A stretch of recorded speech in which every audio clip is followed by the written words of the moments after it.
చేసి ఇరుపక్షంలో అతని చేయిలు పైకెత్తి ప్రార్థిస్తాడు. ఎందుకు? వారు గెలవడానికి.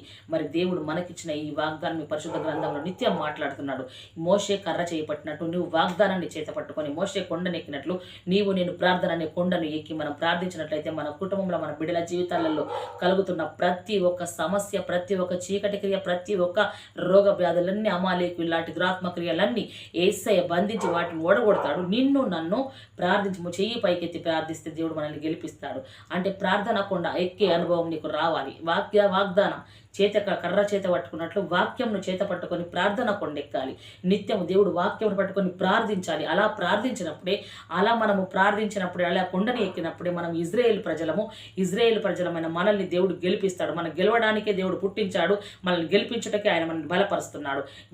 చేతులు ముడుచుకొని పండుకోకూడదు, చేతులు ముడుచుకొని ప్రార్థించకూడదు. చెయ్యెత్తు. నువ్వు చెయ్యెత్తినప్పుడే నువ్వు గెలుస్తావు. దేవుడు వాక్యం సెలవిస్తుంది. అదే రీతిగా మోషే